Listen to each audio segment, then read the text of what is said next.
Hello mga kareal, kung may problema po ang inyong electric fan at ang problema ay nasa stator windings, may putol at hindi na makita dahil nasa loob o nasa ilalim ito, kaya pa po ba na ito ay paganahin? Depende po yan kung saan banda ang putol. Kung nasa running or starting windings ang putol ay magpalit na po kayo ng stator. Pero kung nasa speed windings ay may solusyon pa. Kaya para lumalim at madagdagan pa ang ating idea tungkol dito, tapusin niyo po na panoorin ang video na ito at hindi po kayo magsisisi dahil ituturo ko po dito kung paano ang hindi na makitang putol sa windings ng electric fan ay masusolusyonan pa at pwede pang gumana. Pero bago yan, shout out po again sa lahat ng aking mga subscribers dyan, sa lahat ng mga masisipag mag-like and comment sa nakaraang latest video ko.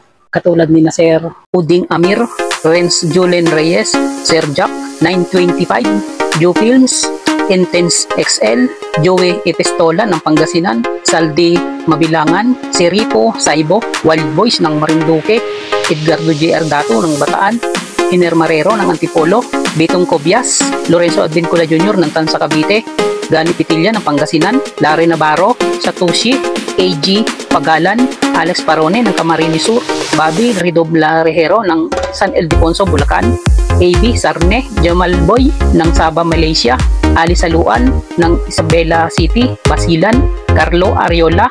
Ganon din po sa lahat ng aking mga silent viewers dyan na alam ko po na nanonood kayo kahit hindi po kayo nagko-comment. Maraming salamat din po sa inyo. Mega shoutout po sa inyong lahat. Okay, ayan mga kareal, medyo malalim po ang ating pag-aaralan ngayon at siguradong makikinabang po kayo dito. Patuloy po tayo. Eto, gumawa po ulit muna ako dito ng basic diagram ng stator para makita at magkaroon po kayo ng idea sa mga connections nito. At meron din po tayong isang electric fan. Yung electric fan po na yan ay may putol ang windings niyan, hindi po yan gumagana. So ang diagram po na ito ay naituro ko na nung nakaraang latest video ko. Bawat connections at kung paano hanapin ang putol sa windings nito. Ang link po ay nasa description box sa baba. I-click nyo lang doon at kung napanood nyo na yon ay mas lalo nyo itong maiintindihan. Bueno, sa diagram po na ito, nasaan ba ang running at starting windings nito? So ang running windings po ay ito at ang starting windings ay ito. Makikita natin na nasa bawat terminal or dulo ng circuit, nandoon yung bawat dulo ng running at starting. Sa common terminals or common line, dyan po nakakonect yung running windings diretso sa speed terminal number 3 ng switch. At yung starting windings ay nasa kabilang terminal kung saan nakakabit po yung capacitor. Ito po yung linya ng dalawang wire kung saan kinakabit yung capacitor. At sa kabilang linya ng capacitor, dun po nakakonect yung starting windings. Yan. Connected naman po yung kabilang dulo ng starting windings sa terminal number 1 ng switch. Ayan, dito. Ito po ang switch. At yung AC plug ay nandito. Line 1, line 2. Ngayon na may idea na po tayo kung nasaan ang running at saka starting windings, saan naman makikita ang speed windings. Ang speed windings po ay nasa pagitan ng running at saka starting windings nandito sa gitna. Ang dalawang windings po na ito ay tinatawag na speed windings. Dagdag windings po yan para makontrol yung lakas ng motor ng electric fan. Pwedeng hinaan at pwedeng lakasan. Kaya mapapansin niyo na merong low, mid, high or 1, 2, 3 na speed. So ang speed windings po na yon ang nagsisilbing circuit para makontrol yung paglakas at paghina ng electric fan. Mula sa common terminal, ang kuryente po ay papasok, dadaloy sa running windings at madadaanan ang mga speed windings hanggang dumating doon sa starting windings. Diretso hanggang dumating sa kabilang terminal ng capacitor. Ganun lang po kasimple ang circuit ng stator. Tingnan natin dito. Ito po yung electric fan. Ang electric fan po na ito ay may putol ang windings sa speed number 1. Kaya hindi ito gumagana kahit isaksak sa outlet. Ito yung outlet at ito yung plug ng electric fan. Isaksak natin.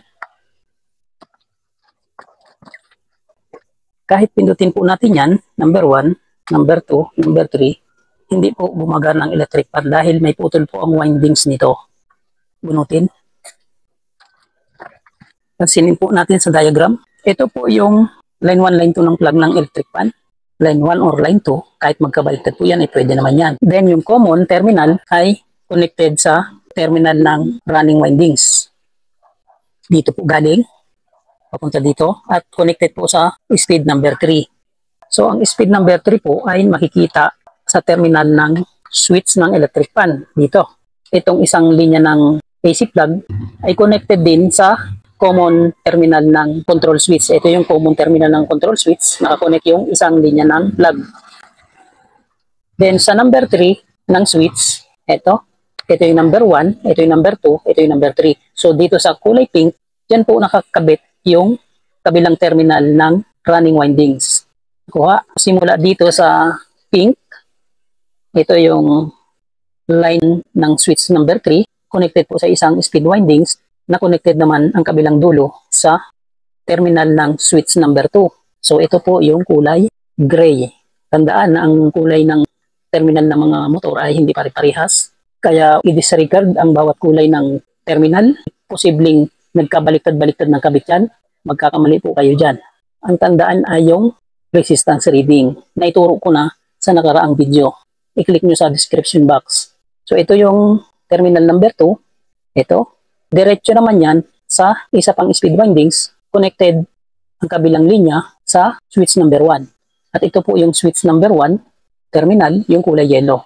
Bawat wire na ito ay may speed windings sa pagitan nila. Ito yung number 1, ito yung number 2, ito yung number 3. Malinaw na ito yung number 1, ito yung number 2, ito yung number 3. So nasa pagitan ng tatlong speed terminal yung dalawang speed windings. Kaya i-imagine niyo na ang bawat pagitan ng tatlong wire na ito ay may speed windings. Then yung number 1, itong kulay yellow, yan, connected sa kabilang terminal ng starting windings na diretso sa terminal ng capacitor.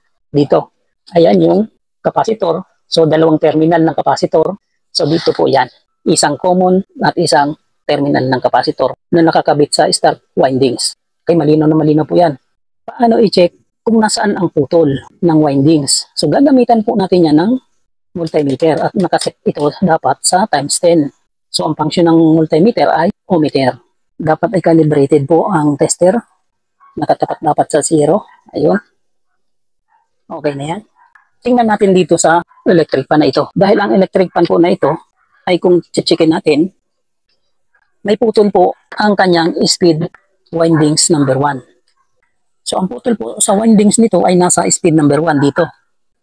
Yan, napansin nyo, inikisa natin. Nandyan po ang putol ng electric fan na ito.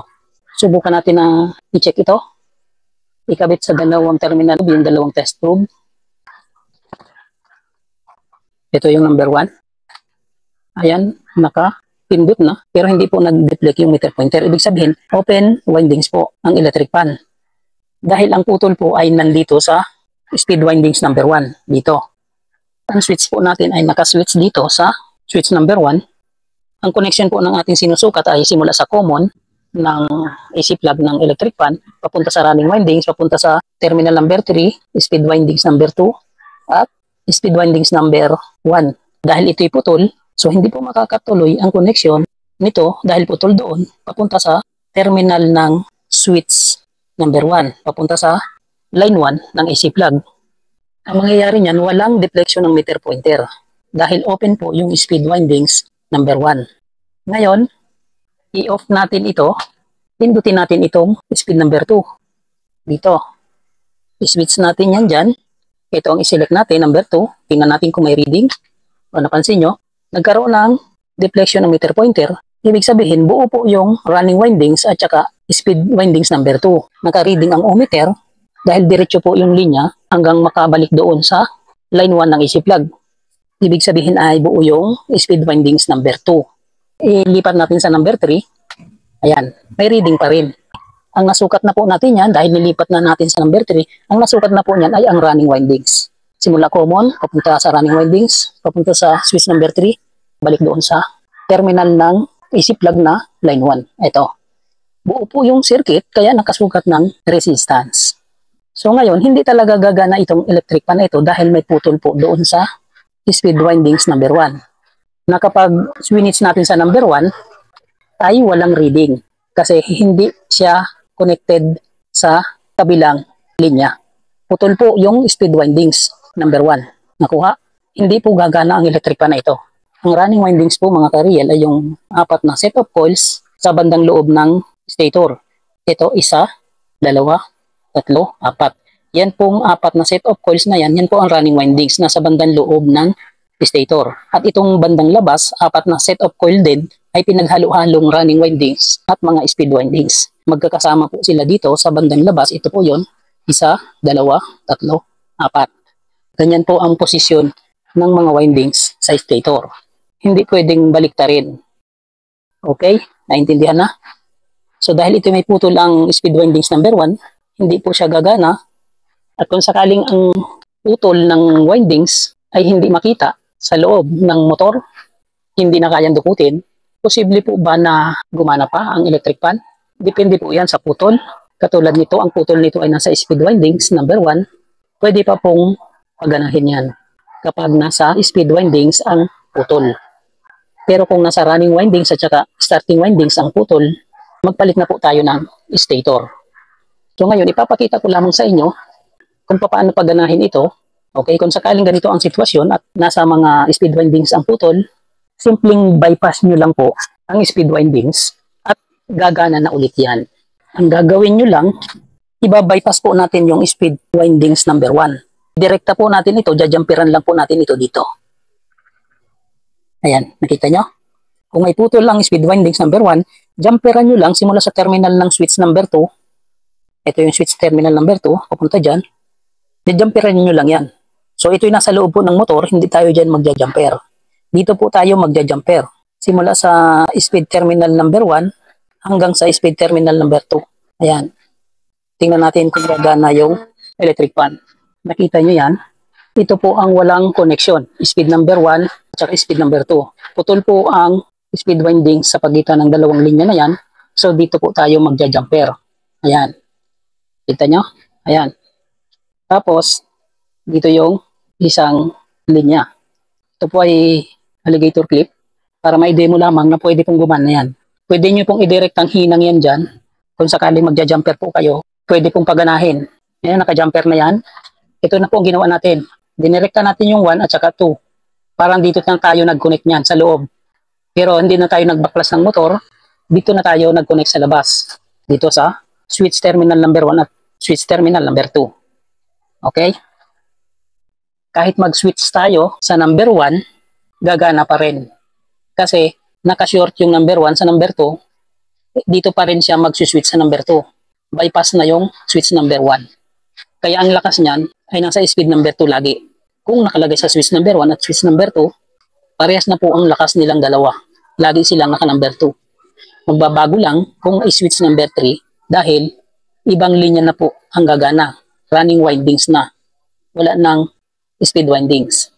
So, ilagay po natin sa number 1. Kahit ilagay natin sa number 2, parehas lang po yan. So, sa number 1 natin yan ilalagay. Isaksak natin sa outlet. Ito. Tapos, ilagay natin sa switch number 1. Ayan, nakita nyo? Umikot yung LC. Ayan, naka number 1.